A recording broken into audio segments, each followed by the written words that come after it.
This podcast segment is brought to you by Facts When It Goes to Podcast, DJ Lottie Dottie. If you enjoy this segment, hit the like or subscribe button. It's much appreciated. Without further ado, shall we begin? How y'all doing? Facts When It Goes to Podcast, DJ Lottie Dottie. Doing a segment, or shall I say today's segment, is going to detail the success and how these two gentlemen on the screen have created an atmosphere and have built an organization to a point fans can finally appreciate, if that makes sense. Since 1999, I'm not going to get into all these stats and analytics. I ain't getting into all that. But since 1999, the Browns were a dysfunctional football organization up until the Kevin Stefanski and Andrew Berry hire. Now, if you notice who's not included on the screen, and I tried to find a video with all three of these guys, but I was unsuccessful, Jimmy Haslam, the owner of the Browns. He's also responsible for the success the Browns have had this season, especially with all the injuries to all them key players. Everybody know the players, who these players are. I'm not going to get into that either. But Jimmy Haslam is also responsible for the Browns' success this season, as they have secured the 5th seed, and whatever the outcome going to be today, they will either be 12-5 or 11-6.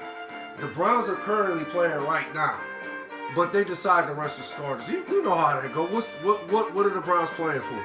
They secured the 5th seed.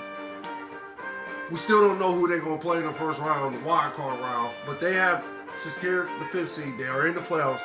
It's nothing really to play for. So they decide to rest the players today.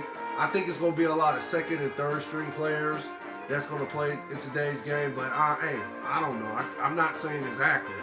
But Andrew Berry, Kevin Stefanski, and Jimmy Haslam are the job they did this season has just been nothing short of phenomenal. And I say that because of the injuries. And Deshaun Watson, of course, Nick Chubb, Denzel Ward being in and out the lineup. Just to name a few, but Deshaun Watson and Nick Chubb, those two gifted football players should stand out. And again, for them to miss the season, and for the Browns to have the success they've had this season, winning 11 games and only losing 5, whatever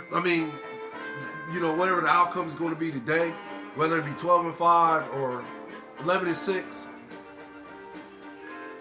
we'll see what happens. But still, the job Andrew Berry, Kevin Stefanski has done, nothing short of phenomenal. I can't even think of any adjectives to describe the success that these two gentlemen, along with Jimmy Haslam, has put the Browns in. The position they put them in to be successful. And for them to, energize the Cleveland Browns fan base and, give the fan base at least, a sense of that, yeah, perhaps this might be our year regarding the Super Bowl, but, we'll see what happens. But the credit should go where it's rightfully deserved. Andrew Berry and Kevin Stefanski and Jimmy Haslam, first and foremost, for putting this team in position to just be a success this season, regarding all the injuries to all those key players. And the Browns still were able to win 11 games and lose 5. We'll see what happens today. And for the Browns to secure a 5th seed, Kevin Stefanski, Andrew Berry, and Jimmy Haslam is the reason why the Browns are the 5th seed in the AFC playoff picture. And they have 11-5 or 12-5 or 11-6 record. We'll see what happens with the Cincinnati Bengal game today. But again, it's just been a phenomenal job by these two gentlemen. And the patience they have displayed over the years, and it's been rocky. Let's not forget, you know, the first, and I think, well, not the first year because they were a success the first year. They won 11 games and lost 5, right? Went to the playoffs and they beat the Pittsburgh Steelers in the first round of the playoffs, and then came within a couple plays of beating the Kansas City Chiefs to punch their ticket to the AFC Championship game that season. But we all know the story with Baker Mayfield, the Baker Mayfield experiment. Okay, we know that failed. We ain't gonna get into all that. But to overcome that failure, and then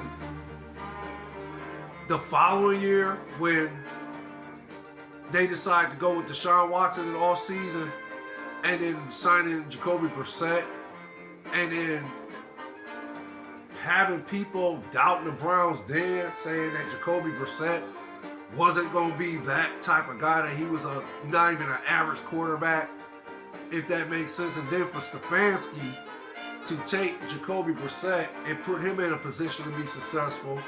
And if it wasn't for Joe Woods and that horrific defense he was coaching, who knows if the Browns would have made the playoffs that year. But the Baker Mayfield experiment, we all know why that failed, because Baker was in the last year of his contract.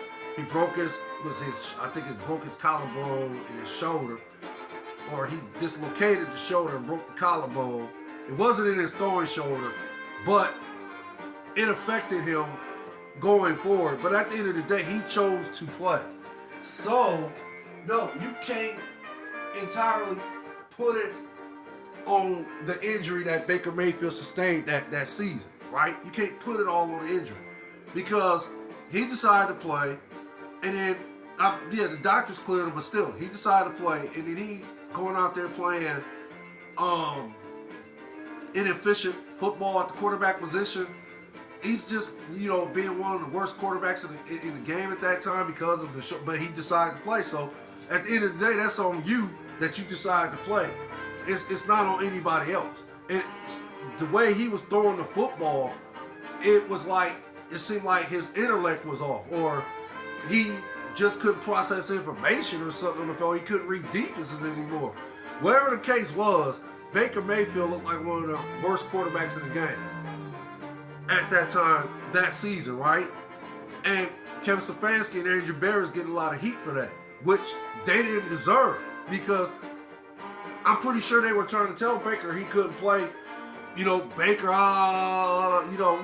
hooping and hollering about he was ready to, you know how the story goes.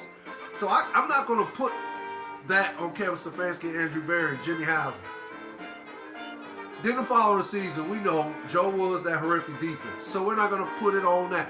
But Kevin Stefanski, Andrew Berry, and Jimmy Haslam was getting a lot of heat for that, right? And it was unjust in my opinion. They didn't deserve that heat. But okay, look at what's going on this season, right? 2024. Look where the Browns are at today. 5th seed in the AFC playoff picture.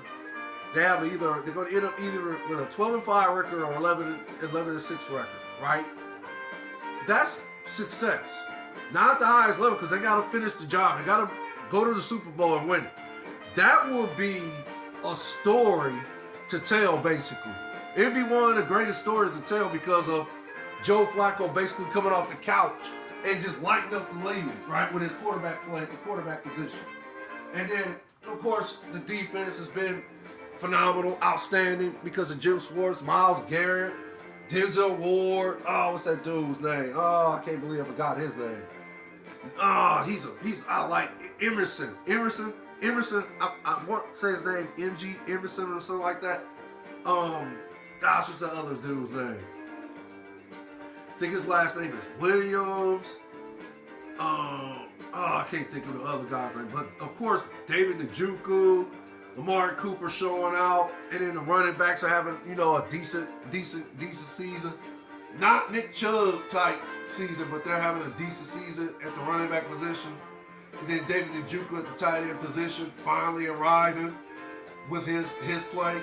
As far as it making big, huge chunk yard plays for the Browns. Amari Cooper also making huge chunk yard plays for the Browns this season. So, it's just that I don't know. This team seems like it's going, it's all for one. It's all for one, all for and one for all. There it is. All for one and one for all. The Three Musketeers cliche, saying. So it seems like this is where the Browns is at. They're buying into Kevin Stefanski, Andrew Berry, and Jimmy Haslam. You have to include them. They're buying into what these guys are selling as far as what it takes to be a successful football team and be able to contend for a Super Bowl. So the guys are buying in. They love Kevin Stefanski, Andrew Berry, and Jimmy Haslam. They go out, at least this season, they've been going out playing hard, just laying it all on the gridiron for these dudes. And I think Kevin Stefanski should get Coach of the Year. Whatever award for GM of the Year, yeah, perhaps Andrew Berry should get it. Whatever award is for owner or whatever. I guess you could say Jimmy Haslam deserves an award too. But at the end of the day, these three gentlemen have brought back that fight and grit and that battle in the trenches like mentality that the city of Cleveland has always displayed as far as them being hard-working, blue-collar, and so forth. And these three gentlemen have brought that back, that type of mindset that the Browns used to utilize in the 80s with Bernie Kosar, Webster Slaughter, Kevin Mack, Ernest Biner, Felix Wright, Hanford Dixon, Frank Minifield, Clay Matthews, Bob Golick, Brian Brennan, just to name a few. Eric Metcalf, just to name a few. I mean, these guys, Reggie Langhorne, to name another one, these guys just put it all out on the field.